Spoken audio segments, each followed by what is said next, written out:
어머니, 잠깐 나와보세요. 그날 아침이었어요. 저는 늘 하던 대로 집 안을 정리하고 있었지요. 마당에 쌓인 낙엽을 쓸고 있는데 갑자기 아들 녀석에게서 전화가 걸려왔지 뭐예요. 늘 바쁘다며 전화도 잘 안 하던 아들이라 순간 가슴이 덜컥 내려앉는 기분이었어요. 무슨 일이라도 생긴 건가? 별별 생각이 다 들었지요.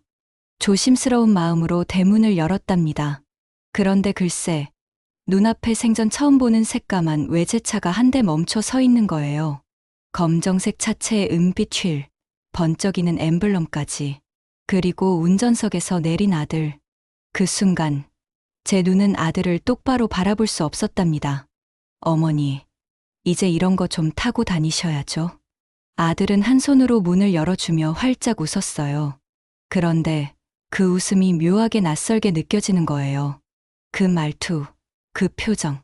예전에는 보지 못했던 어딘가 모르게 차갑고 계산적인 듯한 얼굴이었지 뭐예요.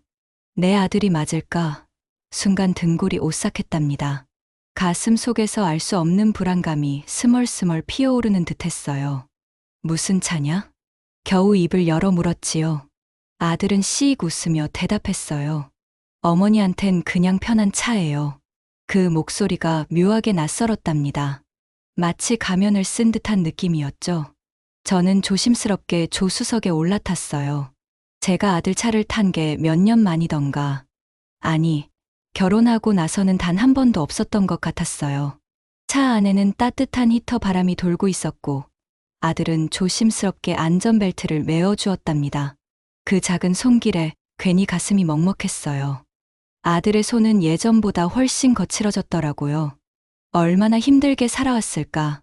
순간 눈시울이 뜨거워졌지 뭐예요. 그동안 버스 타시느라 힘드셨잖아요. 이젠 그럴 일 없을 거예요. 그 말이 생각보다 더 크게 가슴에 와 닿았답니다. 저는 그동안 아무렇지 않은 척, 익숙한 척 해왔지만 정류장에서 추위에 떨며 기다리던 그 수많은 날들이 떠올랐어요. 무릎이 아파도 짐이 무거워도 저는 누구 하나 태워줄 사람 없이 혼자였지요. 그런데 지금 이 차 안은 너무 따뜻한 거예요. 히터 때문인지 아들 때문인지 그건 잘 모르겠더라고요. 저는 창밖을 바라봤어요. 겨울 하늘이 유난히 맑았지요. 그 하늘 아래 아들과 나란히 앉아 있다는 사실만으로도 이상하게 눈물이 고이기 시작했답니다. 그동안 서러웠던 시간들이 주마등처럼 스쳐 지나갔지 뭐예요. 하지만 그 기쁨은 오래가지 않았어요. 어머니, 이제 편하게 타세요. 그동안 고생하셨잖아요. 차를 출발시키며 아들이 그렇게 말했어요. 그 짧은 말이 이상하게 오래 맴돌았지 뭐예요. 고생했다는 말, 그거 하나 듣고 싶어서 몇십 년을 버틴 건 아니었지만 그래도 처음이었어요. 제가 고생했다는 말을 아들 입에서 들은 건 저는 괜히 손을 무릎 위에 얹었다 폈다 했어요. 뭐라 답해야 할지 몰라서 그저 창밖만 바라봤지요. 그 순간 룸미러 너머로 며느리의 표정이 스쳤어요. 조수석 뒤에 앉아 있던 며느리는 아무 말도 하지 않았답니다. 입꼬리는 웃고 있었지만 눈은 전혀 웃고 있지 않았어요. 얼음장같이 차가운 눈빛이었지요. 저는 알았어요. 그 미묘한 침묵의 무게를. 그동안 명절마다 어색했던 눈치, 문 앞에 덩그러니 놓여있던 반찬통, 말없이 돌아가던 그들의 뒷모습. 이 차 안의 온도는 따뜻했지만 묘하게 공기가 무거웠어요. 마치 질식할 것 같은 압박감이었지요. 어머니, 우리 오늘 저녁 같이 먹어요. 오랜만에 삼겹살 어때요? 아들의 말에 고개를 끄덕였지만 며느리의 눈동자가 잠시 옆으로 흔들렸어요. 제 눈을 피한 채 그 순간 가슴이 덜컥 내려앉았답니다. 제가 원치 않게 누군가의 불편이 되고 있는 건 아닐까? 이 외제차가 기쁨이 아닌 불균형이 되지는 않을까? 창밖을 바라보며 생각했어요. 아들은 나를 생각해줬을 거야. 하지만 그 생각이 누군가에겐 부담이 되는 걸까? 그날 저녁 고깃집 테이블에 앉아도 삼겹살 냄새가 이상하게 목에 걸렸어요. 며느리는 거의 말을 하지 않았고 저는 괜히 물만 들이켰지요. 마치 죄인처럼 말이에요. 어머니, 괜찮으세요? 아들의 말에 억지로 웃었어요. 괜찮다고, 정말 괜찮다고. 하지만 그날 밤, 혼자 집에 돌아와 조용한 식탁에 앉았을 때 저는 문득 이렇게 중얼거렸답니다. 나 정말 괜찮은 걸까? 아침부터 마음이 묘하게 가라앉았어요. 전날의 고깃집 분위기가 자꾸 떠올랐지 뭐예요. 아들의 밝은 목소리와 그 옆에서 조용히 고개를 끄덕이던 며느리. 그 표정이 눈에 밟혔어요. 혹시 내가 안 오는 게 나았을까? 머리를 흔들며 괜한 생각이라며 다잡아 보지만 마음 한켠이 계속 시렸어요. 마치 날카로운 얼음 조각이 박힌 듯이 말이에요. 그날 오후 아들이 집 앞까지 데려다 주며 말했답니다. 어머니, 내일은 차 등록하러 같이 가요. 보험도 해놨어요. 저는 고개를 끄덕이며 대답했어요. 그래, 그래. 어머니야 뭐, 내가 해주는 대로 따르지. 아들이 떠난 뒤 현관문을 닫고 들어오는데 문득 뒷마당 쪽에서 며느리의 목소리가 들리는 거예요. 그렇게까지 해야 돼요? 차까지 해드리면 이젠 자주 오시겠네. 목소리는 크지 않았지만 그 말은 화살처럼 명확하게 제 마음에 꽂혔어요. 저는 숨을 멈췄답니다. 들어서는 발걸음을 멈춘 채 그대로 굳었지 뭐예요. 이젠 자주 오시겠네. 그 말은 반가움이 아니라 부담이었어요. 순간 목구멍이 뻣뻣해지고 손끝이 떨렸답니다. 내가 부모가 아니라 짐이 된 걸까? 아들이 사준 외제차는 좋았지만 며느리의 말 한마디에 마음이 망가졌다. 그 문장이 머릿속에서 맴돌았어요. 눈물이 나지 않았답니다. 그저 마음이 조용히, 천천히 무너지는 듯했어요. 마치 모래성처럼 말이에요. 그날 밤 식탁에 앉아 국 한 그릇을 덮여 먹으며 저는 혼잣말처럼 중얼거렸답니다. 어쩌면 나는 그냥 아들이 준 그 말 한마디만 받고 멈췄어야 했던 걸까. 텔레비전 소리도 껐고 휴대폰도 뒤집어 놓았어요. 조용히 앉아 있었지요. 찬밥을 데우고 미역국을 다시 끓였어요. 삼겹살은 남은 걸 냉장고에 넣어두었고 조용히 혼자 식탁에 앉았지 뭐예요. 그냥 습관처럼 국을 떠먹는데 뜨겁지도 짜지도 않았어요. 그저 맛이란 게 느껴지지 않았답니다. 모든 감각이 마비된 듯했지요. 불 꺼진 거실을 등지고 앉아 저는 조용히 과거를 떠올렸어요. 그 아이가 처음 걸었을 때 고열로 밤새 식은땀 흘리며 앓던 밤, 대학 붙었다고 울며 전화했던 날, 그때는 그 애가 제 전부였어요. 제 하루의 시작이었고 밤잠을 설치게 하는 걱정거리였고 살아야 할 이유였지요. 하지만 이제 저는 누구의 걱정거리도 누구의 중심도 아니랍니다. 며느리의 그 말, 이젠 자주 오시겠네. 그 말이 가슴 속에서 계속 부풀어 올랐어요. 무례하진 않았어요. 그저 사실을 말했을 뿐이지요. 하지만 그 말이 제 마음 한켠을 무너뜨렸답니다. 저는 조용히 숟가락을 내려놓고 눈을 감았어요. 아들이 제게 준 외제차는 아무런 소리도 내지 않고 멈춰서 있었어요. 차가 아니라 말이 필요했답니다. 저를 부르던 말, 저를 반기던 말. 그 말이 없으면 저는 그저 도로 위를 떠도는 무거운 짐 같은 존재일 뿐이었지요. 그날 밤, 혼자 식탁 앞에 앉아 저는 평생 처음으로 제가 원하지 않는 자리에 앉아 있다는 걸 느꼈어요. 마치 투명인간이 된 기분이었지 뭐예요. 그날 이후 저는 아들의 전화를 먼저 받지 않았어요. 몇 번 울렸지만 받지 않았지요. 답답한 마음은 없었답니다. 그저 조용했어요. 그게 더 무서웠지 뭐예요. 며칠 뒤 아들이 집에 왔어요. 현관문이 열리고 어머니 하고 부르는 소리가 들렸지만 저는 반가움보다 준비되지 않은 마음이 더 앞섰답니다. 어머니, 왜 전화 안 받아요? 보험 등록도 마무리해야 하는데. 저는 조용히 말했어요. 바빴어. 정신이 없더라. 아들은 웃으며 말했답니다. 이제 그런 거 신경 쓰지 마세요. 어머니는 그냥 편하게 계시면 돼요. 편하게. 그 말이 요즘 들어 이상하게 거슬렸어요. 편하게 있으라는 말이 저를 움직이지 말라는 뜻처럼 들렸지 뭐예요.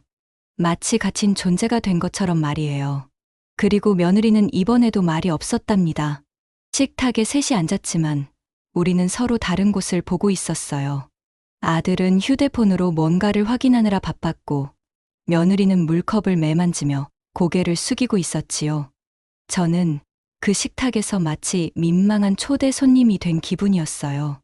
모든 것이 어색하고 불편했지 뭐예요. 어머니, 차는 잘 쓰고 계시죠? 아들이 웃으며 물었지만 저는 대답 대신 미소만 지었답니다. 그 순간 문득 이런 생각이 들었어요. 나 그냥 짐인가? 차를 받았다는 기쁨도 식어버린 지 오래였고, 제가 자주 오는 게 누군가에겐 귀찮은 일정이 되고, 제 말 한마디가 누군가에겐 불편한 공기가 되는 것 같았답니다. 저는 조심스럽게 물었어요. 혹시 내가 자주 오는 게 불편하니? 순간 아들은 당황한 얼굴을 했고, 며느리는 아무 말 없이 시선을 돌렸어요. 아들은 무슨 말이에요? 어머니 하며 웃었지만 그 웃음엔 변명처럼 붙은 얇은 막이 있었답니다. 그날 밤, 저는 방 안에서 오랫동안 불을 끄지 못했어요. 어쩌면 가장 외로운 순간은 함께 있는 자리에서 나만 혼자라는 걸 깨달을 때인지도 모르겠어요. 다녀오세요. 며느리의 인사는 정중했고 표정도 깔끔했어요. 어느 하나 흠잡을 데 없었지만 왠지 모르게 그 말은 벽처럼 느껴졌답니다. 다녀오세요. 예전엔 그렇게 말해도 따뜻했는데 요즘은 그냥 예의처럼만 들렸지 뭐예요. 기계적인 답변처럼 말이에요. 아들과 셋이 같이 식사하는 자리도 이젠 낯설었어요. 예전 같으면 반찬 하나 더 덜어주고 맛있냐고 묻고 서로의 이야기를 들어줬을 테지만 이젠 그저 조용히 먹고 조용히 정리하는 시간일 뿐이었답니다. 어느 날은 아들이 갑자기 말했어요. 어머니, 다음 주엔 우리가 여행 좀 다녀오려 해요. 그동안 너무 바빠서. 저는 웃으며 고개를 끄덕였어요. 그래, 잘 다녀와. 그런 시간도 가져야지. 하지만 이상하게 그동안 너무 바빠서라는 말이 제게도 해당되는 것 같았어요.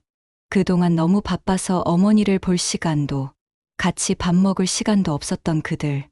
그리고 이젠 제가 비어있는 집 안에 남겨질 시간만 남은 저. 저는 버림받은 기분이었답니다.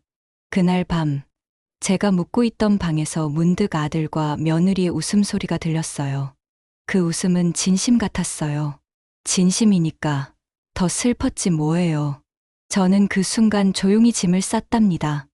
내가 편하라고 주는 배려가 누군가에겐 불편이 될 수도 있겠구나. 저는 다음 날 아침 그들에게 조용히 말했어요. 오늘은 집에 갈게. 집에 빨래도 쌓여 있고 약속도 있어서. 아들은 놀란 눈으로 물었답니다. 왜요? 며칠 더 계시지. 저는 미소 지으며 말했어요. 아냐, 이젠 내가 가고 싶어서 가는 거야. 돌아오는 외제차 안, 라디오는 조용히 흐르고 있었고 제 옆에는 아무도 없었답니다. 핸들을 잡은 아들 없이 혼자 타고 돌아오는 차 안. 제가 정말 원했던 건 이 차가 아니라 누군가와 함께 있는 공기였다는 걸 그제야 깨달았지 뭐예요. 차갑고 텅 빈 공간에서 저는 끝없는 외로움을 느꼈답니다. 7월 3일, 제 생일이었지요. 휴대폰 알람은 평소보다 조금 늦게 맞춰뒀어요. 이제는 누가 깨워주는 것도 없고 굳이 아침부터 바쁠 이유도 없으니까요. 씻고 나와 부엌에 앉아 혼자 커피를 내렸어요. 따뜻한 김이 올라오는 머그잔을 손으로 감쌌지요. 어릴 적 생일이면 떡을 돌리고 미역국을 끓였어요. 남편은 말없이 봉투를 내밀었고 아들은 작은 편지를 써주던 아이였지 뭐예요. 엄마, 생일 축하해요. 오래오래 건강하세요. 그때는 그 짧은 문장이 세상에서 제일 큰 선물이었답니다. 하지만 지금은 아무것도 없어요. 휴대폰을 확인했지만 카톡도 부재중 전화도 없었지요. 문득 오늘 내가 태어난 날이었지 하고 스스로에게 말해야 했답니다. 점심 무렵 혼자 시장에 나가 미역과 두부, 달걀을 샀어요. 작은 케이크도 살까 고민했지만 그건 좀 더 슬플 것 같아 그만뒀지 뭐예요. 오후엔 텔레비전을 켜고 그냥 아무 채널이나 틀어놨어요. 웃는 사람들, 박수 치는 소리. 그 안에 저는 없었답니다. 저녁이 되어 미역국을 끓였어요. 스스로의 생일상을 차려본 건 처음이었지 뭐예요. 잘 먹겠습니다. 혼잣말로 중얼거리며 국을 한 숟갈 떴어요. 그때 갑자기 전화가 울렸답니다. 화면에 뜬 이름 아들. 어머니. 아, 미안해요. 오늘 일이 좀 늦게 끝나서. 저는 말했어요. 괜찮아. 안 기다렸어. 그 말이 거짓이라는 걸 저도 알고 아들도 알았을 거예요. 생일 맞죠? 축하드려요. 어머니. 그 말 한마디에 저는 눈물이 났어요. 하지만 이번엔 울지 않았답니다. 그저 미소 지었지요. 왜냐하면 그 한마디가 제 생일을 의미 있는 하루로 만들어줬기 때문이에요. 비록 케이크도 선물도 사람도 없었지만 딱 한 문장. 생일 축하드려요, 어머니. 그거면 올해는 충분했어요. 그 짧은 말 한마디에 모든 상처가 치유되는 듯했지 뭐예요. 늦은 오후 거실 서랍장을 정리하다가 낡은 사진첩 하나를 꺼냈어요. 표지가 닳고 바랜 그 앨범은 언젠가부터 열지 않았던 것. 손끝으로 먼지를 털고 조심스럽게 첫 장을 넘겼지요. 작은 손을 잡고 환하게 웃고 있는 제 모습. 그리고 제 옆에서 앞니 빠진 채로 활짝 웃고 있는 아들. 그 시절에는 제가 누군가의 전부였어요. 엄마, 나 꼭 커서 엄마랑 결혼할 거야. 그 말을 하던 꼬마가 지금은 제게 차를 사주고 잘 지내냐는 말도 가끔씩만 한답니다. 시간은 그렇게 흘러요. 아무렇지 않게, 조용히, 그리고 확실하게. 사진 속 저는 환하게 웃고 있지만 지금의 저는 그 웃음이 낯설어요. 내가 저렇게 웃던 사람이었나? 사진첩을 넘기다 보니 하얀 떡 케이크 앞에 앉아 초에 불을 붙이고 박수 치던 장면이 나왔지 뭐예요. 아들이 제 무릎에 앉아 초를 같이 불고 있었답니다. 엄마, 소원 빌었어. 응, 너 건강하게만 자라다오. 그 시절엔 바라는 게 그저 그거 하나였어요. 그런데 지금은 무엇을 빌어야 할지 모르겠답니다. 외제차, 자주 오는 연락, 맛있는 밥 한 끼. 아니, 그냥 한 장의 따뜻한 사진처럼 마주 앉아 웃어줄 수 있는 그 순간이면 됐어요. 그 소박한 행복이 그 무엇보다 간절했지요. 저는 조용히 사진을 한 장 뽑아 액자에 넣었어요. 혼자 있는 거실 책장 한켠에 그때의 우리를 다시 꺼내두었답니다. 그리고 그 앞에 앉아 작게 중얼거렸어요. 우리 참 좋았었지. 사진은 말이 없지만 그 속의 웃음은 여전히 저를 바라보고 있었어요. 그 웃음이 제가 다시 걸어가야 할 마음의 방향을 조용히 가리키고 있는 것만 같았답니다. 마치 어두운 길을 밝혀주는 등대처럼 말이에요. 어느 날 우체통을 열었을 때였어요. 늘 들어있던 전단지 대신 흰 봉투 하나가 들어있었지 뭐예요. 주소는 인쇄되어 있었지만 받는 사람 칸에 어머니라는 두 글자가 서툰 손글씨로 적혀 있었답니다. 순간 가슴이 멎는 것 같았어요. 저는 조심스럽게 봉투를 뜯었어요. 손끝이 괜히 떨렸지 뭐예요. 편지를 꺼내 펼치니 첫 문장은 단순했어요. 어머니, 잘 지내요? 그 흔한 이 한 문장이 왜 이렇게 낯설고 왜 이렇게 따뜻한지 모르겠어요. 편지는 길지 않았답니다. 그렇지만 짧은 문장 하나하나가 마음속 오래된 방을 두드렸지 뭐예요. 어머니, 차 사드리고도 한동안 연락 못 드렸던 거 마음에 걸렸어요. 솔직히 말씀드리자면 그냥 어머니가 부담스러웠던 게 아니라 제가 너무 바보 같았던 거예요. 어머니 앞에선 늘 철없는 아들로만 있고 싶었거든요. 저는 그 대목에서 손으로 입을 가렸어요. 그 다음 문장이 심장을 울렸답니다. 어머니가 웃으시니까 우리 집이 편해지는 걸 나중에서야 알았어요. 그래서 요즘 어머니 표정이 자꾸 떠올랐어요. 편지 끝엔 삐뚤한 글씨로 이렇게 적혀 있었어요. 어머니, 미안해요. 그리고 고마워요. 짧은 말, 많은 침묵, 그리고 묵직한 진심. 저는 편지를 무릎 위에 놓고 소리 없이 눈물을 흘렸답니다. 그토록 듣고 싶었던 말이 이렇게 종이 한 장 위에 남아 있었어요. 화려한 외제차보다, 고가의 선물보다 이 편지 한 장이 더 값지고 따뜻했답니다. 오래된 다이어리 한 켠에 그 편지를 곱게 접어 넣으며 저는 조용히 중얼거렸어요. 그래, 아들이 준 건 외제차가 아니라 바로 이 말 한마디였지. 일요일 아침이었어요. 현관 앞에서 초인종이 울렸답니다. 문을 열자 아들과 손주가 서 있었지 뭐예요. 작은 손엔 케이크 상자가 들려 있었고 아들은 환하게 웃으며 말했어요. 어머니, 오늘 아침 저희랑 먹어요.